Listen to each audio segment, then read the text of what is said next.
Right. ఈ యుద్ధ సమయంలో ఇటు పశ్చిమాసియా యుద్ధ మానవీయ కోణంలో భారత్ తీసుకున్న ఒక నిర్ణయం ఇప్పుడు అంతర్జాతీయంగా చర్చనీయాంశమవుతోంది. ఎందుకంటే అమెరికా జలాంతర్గామి దాడిలో ఐరిస్ దేనా యుద్ధ నౌక మునిగిపోవడానికి కొన్ని రోజుల ముందే భారత్ ఇరాన్కు చెందిన మరో నౌకకు ఆశ్రయం ఇచ్చింది. శ్రీలంకల మీన మేషాలు లెక్కపెట్టకుండా సహాయం కోరిన వెంటనే స్పందించింది.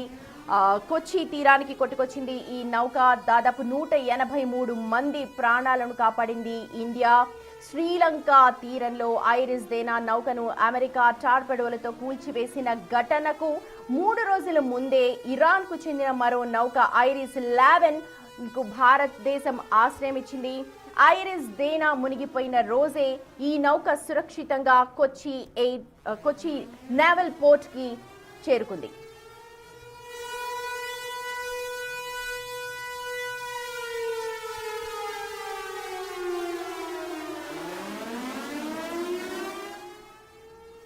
రైట్. శ్రీలంక సమీపానికి ఒక ఇరాన్ నౌక తీసుకొచ్చారు, అక్కడికి వచ్చింది. కానీ ఇరాన్ శ్రీలంక ప్రభుత్వం మీనమేషాలు లెక్కపెట్టడంతో అది ఒకసారిగా మునిగిపోయింది. కానీ భారతదేశం ప్రస్తుత సమయంలో పశ్చిమాసియాలో జరుగుతున్న యుద్ధం సమయంలో ఏదైతే కొచ్చి తీరానికి ఇరాన్ నౌక కొట్టుకొచ్చిందో అందులో ఉన్న దాదాపు 183 మంది ఆశ్రయం కోరారు. ఇది ఫిబ్రవరి 28వ తేదీన జరిగింది. ఖచ్చితంగా వెంటనే ఎక్కడ కూడా వెనక్కు వెళ్లకుండా భారతదేశం ఆ నౌకలో ప్రయాణిస్తున్న దాదాపు 183 మందికి కూడా ఆశ్రయాన్ని కల్పించింది. దాదాపు 11 గంటల పాటు వెయిట్ చేసింది.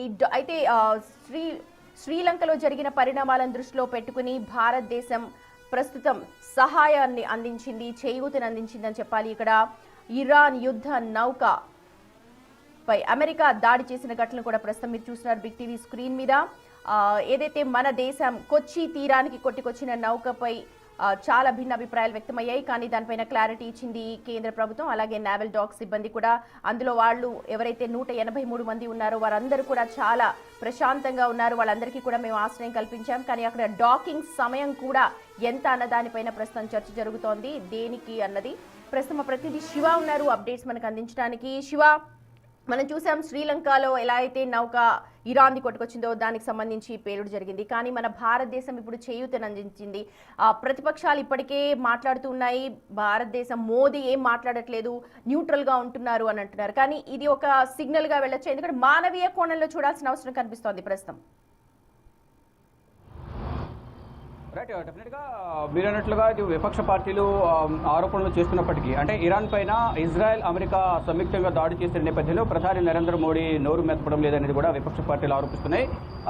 దానికి ప్రధానంగా ఈ ఇరాన్కి సంబంధించిన నౌకకు ఆశ్రయం ఇచ్చి మానవతా కోణంలో వారందరికీ కూడా ఆశ్రయం కల్పించిన నేపథ్యంలో దీనిపై కూడా ఇప్పుడు ప్రపంచవ్యాప్తంగా చర్చ కొనసాగుతుంది. ఇటీవల మిలన్లో పాల్గొని వైజాగ్లో జరిగిన మిలన్లో పాల్గొని తిరిగి ఇరాన్కు వెళ్తున్న 3 నౌకల్లో ఒక నౌకను ఇటు అమెరికా దాడి చేసింది. దీంట్లో ప్రయాణికులు ఎవరైతే ఉన్నారో దాంట్లో ప్రయాణిస్తున్న వారంతా కూడా చనిపోయారు. 32 మందిని మాత్రమే కాపాడారు. వారికి సంబంధించిన మృతదేహాలను కొన్ని వెలికి తీశారు.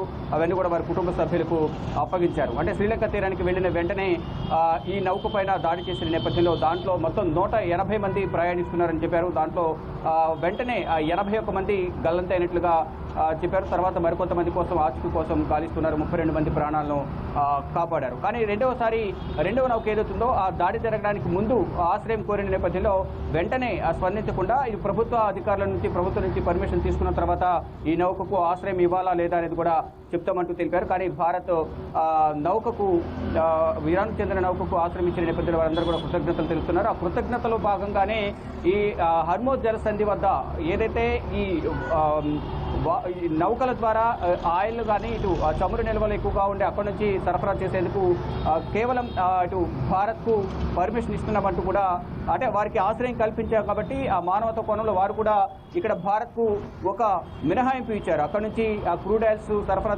దిగుమతి చేసుకునేందుకు అవకాశం కల్పిస్తున్నాం, అనుమతిస్తున్నామంటూ కూడా వారు కూడా ఒక అవకాశం కల్పించారు. ఇటు భారత్ కూడా ఇటు ప్రధాని నరేంద్ర మోడీ ఎప్పటికప్పుడు ఇటు విదేశాంగ శాఖ మంత్రి ఎస్ జయశంకర్ కూడా అక్కడున్న భారతీయులతోనూ వారందరితో కూడా మాట్లాడుతున్నారు. ఇరాన్లో పరిస్థితుల గురించి కూడా అక్కడున్న ఇరాన్ రాయబార కార్యాలయంలో భారతీయులతో కూడా ఎంబసీ కార్యాలయంలో వారందరితో కూడా మాట్లాడుతున్న పరిస్థితి కనిపిస్తూ ఉంది. ఇక ఇరాన్ నౌకకు ఆశ్రయం ఇచ్చిన నేపథ్యంలోనే సాయిన్ కోర్ను వెంటనే కేంద్రం స్పందించింది. ఇక కొచ్చి పోర్టులో సురక్షితంగా ఇరాన్ నౌక ఐరిస్ నౌకను అక్కడ ఆశ్రయం పొందేందుకు అక్కడ అంటే సాంకేతికంగా కొంత లోపాలు ఉన్నాయనేది గుర్తించిన నేపథ్యంలో అంటే సాంకేతిక లోపమా లేకపోతే ఎవరైనా దాడి చేశారనేది కూడా వారికి తెలియదు. దానిలో భాగంగానే శ్రీలంకను ఆశ్రయించారు. వెళ్లే ప్రయత్నం కానీ లేకపోతే ఎంతవరకు ఉంది? ఎందుకంటే హర్ముజ్ అది మూసేశారు స్ట్రైట్ ని. ఇప్పుడు ఈ నౌక మళ్ళీ ఎటువైపు వెళ్తుంది? అండ్ డాకింగ్ పీరియడ్ ఏదైతే కొచ్చిలో మనకి ఇప్పుడు డాక్ అయ్యిందో దీనికి ఒక టైం పీరియడ్ ఉంటుందా? డాక్ చేసి ఇన్ని అవర్స్ లో డాక్ చేసింది నౌకని మళ్ళీ పంపించాలి, అలాంటివి ఏమైనా ఉంటాయా? లేకపోతే ఎలా చెప్తోంది ఈ దౌత్య నీతి? అంటే ఇక్కడ డాకింగ్ పీరియడ్ అంటూ ప్రజెంట్ ఏమీ ఉండదు అనేది కూడా ప్రధానంగా కేంద్ర ప్రభుత్వ వర్గాల నుంచి అయితే సమాచారం అందుతుంది. ఏదైతే భారత్ నుంచి శ్రీలంక సరిహద్దులకు వెళ్ళిన తర్వాత ఇరాన్ వైపు వెళ్తున్న నేపథ్యంలో మళ్ళా అమెరికా దాడి చేసే అవకాశం ఉంటుంది. అమెరికా సబ్మెరైన్ చేత దాడి చేయించే అవకాశం ఉంటుంది. కాబట్టి మళ్ళీ భారీ సంఖ్యలో ప్రాణాలు కోల్పోయే ఛాన్సెస్ ఉంటాయి. కాబట్టి అప్పటి వరకు కూడా ఆశ్రయం కల్పించాలని కూడా భారత్ హామీ ఇచ్చినట్లు కూడా తెలుస్తోంది. దానిలో భాగంగానే అంటే సాయం కోరిన వెంటనే భారత్ సహాయం చేసిన నేపథ్యంలో ఇటు ఇరాన్ ప్రభుత్వాధినేతలందరూ కూడా ప్రజలందరూ కూడా కృతజ్ఞతలు తెలుపుతున్నారు. దానిలో ప్రయాణించే నేవీ షిప్లో ప్రయాణించి ఎవరైతే వారి కుటుంబ సభ్యులు కూడా భారత్ కృతజ్ఞతలు తెలుపుతున్నారు. అంతకుముందు ఏదైతే సబ్మెరైన్ దాడిలో అనేక మంది చనిపోయిన నేపథ్యంలో వారి కుటుంబ సభ్యులందరూ కూడా కన్నీటి పర్యంతమవుతున్నారు. అలాగే ఇప్పుడు కూడా ఇక్కడ భారత్ ఆశ్రయం కల్పించకపోతే సేమ్ సీన్ రిపీట్ అయి ఉండేదేమో అనే ఆందోళనలో వారి కుటుంబ సభ్యులు ఉన్న నేపథ్యంలో ఇప్పుడు భారత్ ఆశ్రయం కల్పించింది. కాబట్టి ఆ డాకింగ్ పీరియడ్కి సంబంధించి ఎటువంటి నిబంధన లేదు. వారు కంప్లీట్గా యుద్ధం తగ్గిన తర్వాత ఇక్కడి నుంచి వెళ్ళే అవకాశం ఉంటుంది. ఒకవేళ ఈ వారు వెళ్ళాలనుకుంటే మాత్రం మళ్ళా ప్రాణాలు కోల్పోవాల్సిన పరిస్థితి కూడా ఎదురయ్యే అవకాశం అయితే ప్రధానంగా కనిపిస్తుంది. ఎప్పుడు ఏ ఒక్క చిన్న అవకాశాన్ని అమెరికా ఇజ్రాయెల్ వదుకోవడం లేదు. ఇటు ఇరాన్పై ఏదో ఒక విధంగా దాడులు చేయాలనేది, ఇరాన్ను సర్వనాశనం చేయాలనేది కూడా అమెరికా ఇజ్రాయెల్ భావిస్తూ ఉన్నాయి. దానిలో భాగంగానే ఇరాన్పై రెండు దేశాధినేతలు కూడా ఎప్పటికప్పుడు దాడులు చేపిస్తున్నారు. క్షిపణులు, మిసైల్స్, డ్రోన్లతో దాడులు చేపిస్తున్న పరిస్థితి కనిపిస్తోంది. మరోవైపు ఇటు భారతీయులు, ఇటు బహ్రెయిన్లో ఉన్న భారతీయులు ఎవరుతున్నారు అంటే గల్ఫ్ కంట్రీస్, పశ్చిమాసియా దేశాలపై ఇరాన్ దాడులు చేస్తోంది. దాడులు చేస్తున్న నేపథ్యంలో పశ్చిమాసియా దేశాల్లోనూ ఇటు గల్ఫ్ కంట్రీస్లో GCC గ్రూప్ ఆఫ్ కోఆపరేషన్ కౌన్సిల్లో ఉన్న దేశాలు 6 దేశాలు, మరియు పశ్చిమాసియా దేశాల్లో ఉన్న 14 దేశాలపై కూడా ఇరాన్ దాడులు చేస్తుంది. ఈ 14 దేశాలు కూడా అమెరికాకు ఆశ్రయం కల్పిస్తున్నాయి. వైమానిక స్థావరాలు కానీ, ఎయిర్ బేస్లు కానీ, సైనిక స్థావరాలకు సంబంధించి వారందరూ కూడా ఆశ్రయం ఇచ్చారు. కాబట్టి వారు ఇండైరెక్ట్గా అమెరికాకు సహాయం చేస్తున్నారు. కాబట్టి వారు శత్రు దేశాలు కాకపోయినప్పటికీ కూడా యుద్ధానికి సహకరిస్తున్నారనే నెపంతోనే ఇరాన్ దాడులు చేస్తున్నాం తప్ప మీ మీద మాకు ఎటువంటి ద్వేషం లేదని కూడా ఇరాన్ చెబుతోంది. ఈ నేపథ్యంలోనే అమెరికా ఆస్తులపై దాడులు చేయాలనేది ప్రధానంగా వారు నిర్ణయించుకున్నారు. ఇరాన్ ఈ నేపథ్యంలోనే అమెరికాకు సంబంధించిన 14 దేశాలు ఉన్న ఆస్తులన్నింటిపై కూడా దాడులు చేస్తున్న పరిస్థితి కనిపిస్తుంది. మరోవైపు బహ్రెయిన్లో ఉన్న భారతీయులతో కేంద్ర పౌర విమానయాన శాఖ మంత్రి రామ్మోహన్ నాయుడు మాట్లాడినట్లు సమాచారం అయితే అందుతుంది. దాదాపు 230 మంది అక్కడ భారతీయులు ఉన్నారు. వారందరితో మాట్లాడి కేంద్ర ప్రభుత్వం నుంచి వారందరూ కూడా సహాయ సహకారాలు అందేలా చూస్తారంటూ కూడా వారు హామీ ఇచ్చారు. వారిని త్వరలోనే భారత్ తీసుకొచ్చేందుకు కూడా ఏర్పాట్లు చేస్తామంటూ కూడా కేంద్ర పౌర విమానయాన శాఖ మంత్రి రామ్మోహన్ నాయుడు వారికి హామీ ఇచ్చినట్టు కూడా తెలుస్తోంది. మరోవైపు భారతీయులు ఇతర దేశాల్లో ఇక్కడ గల్ఫ్ కంట్రీస్లోని పశ్చిమాసియా దేశాల్లో ఉన్న భారతీయులందరూ కూడా ఒక్కొక్కరుగా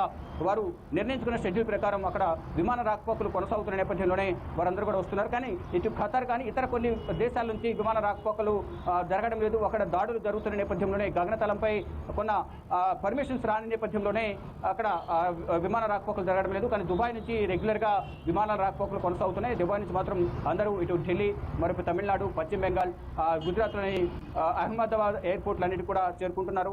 దుబాయ్ నుంచి ఇక్కడికి వచ్చి ఇక్కడ నుంచి ఢిల్లీ నుంచి కొంతమంది డిస్ప్లే అయితే హైదరాబాద్, 2 తెలుగు రాష్ట్రాలకు వెళ్తున్న పరిస్థితి కనిపిస్తోంది. మొత్తంగా చూసుకుంటే 28వ తేదీన ప్రారంభమైన ఈ యుద్ధం అనేది కంటిన్యూ అవుతోంది.